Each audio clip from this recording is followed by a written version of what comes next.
নমস্কার বন্ধুরা, আজকে মম কিচেন থেকে জয় মণ্ডল বলছি। আজকে আপনাদেরকে আমি চিকেন স্যুপ বানিয়ে দেখাবো। কড়াই গরম হয়ে গেছে, এখন আমি তেল দিয়ে দিব।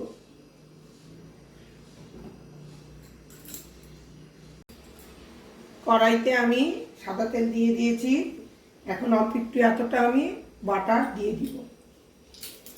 আমি গোলমরিচ দিব না, কারণ এই লঙ্কাটা প্রচুর ঝাল, গোলমরিচটা গলায় লাগে বলে দিব না। এখন আমি আদা রসুন এভাবে থেতো করে নিয়েছি, দিয়ে দিলাম।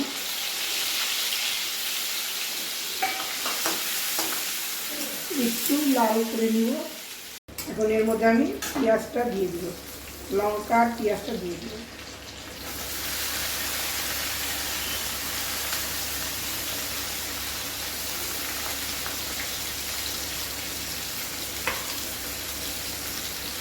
পেঁয়াজটা অল্প লাল লাল হয়ে গেছে। এখন এর মধ্যে আমি সব চিকেনগুলো দিয়ে দিব।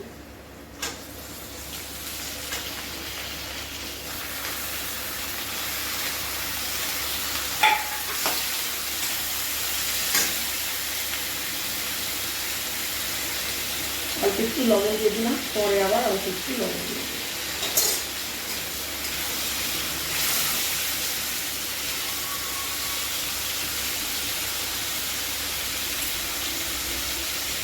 অল্প একটু ভাজা ভাজা হয়ে গেছে। এখন আমি এর মধ্যে সব সবজিগুলো দিয়ে দেবো।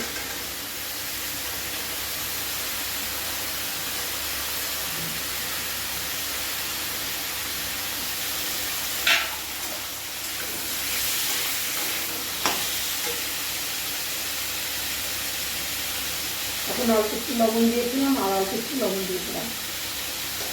এখন সবজি আর চিকেনগুলো দিয়ে ভালো করে একটু ভালো ভাজা করে নেব, যাতে কাঁচা গন্ধ না থাকে।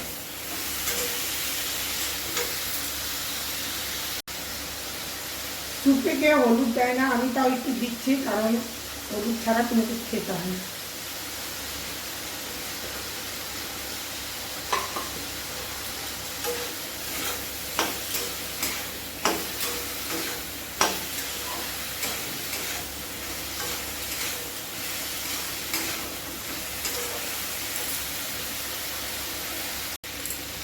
ভাজা ভাজা হয়ে গেছে। এখন আমি এর মধ্যে জল দিয়ে দিব, সুপের জল।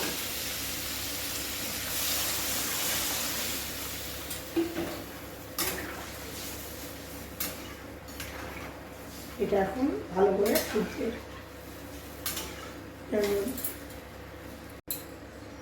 এতটা আমি জল দিয়েছি যাতে মাংসটা ভালো করে ফুটে যায়, সবজিগুলো গলে যায়, তার জন্য এতটা জল দিয়েছি।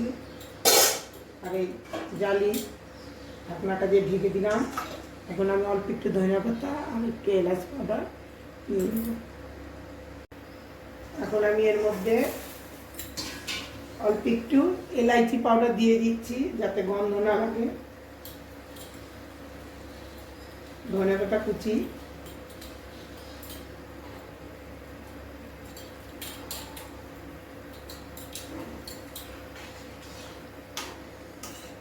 আমি আর এর মধ্যে কিচ্ছু দিব না।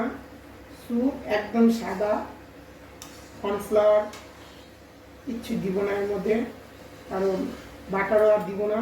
অল্প একটু সাদা তেল আর বাটার দিয়েছি। স্যুপ একদম হেলদি যাতে লাগে, তার জন্য এভাবেই বানিয়ে। আবার এটা আমি ধুতে দিব।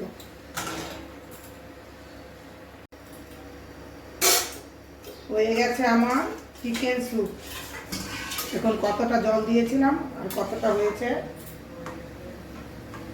সব সবজি সিদ্ধ হয়ে গেছে।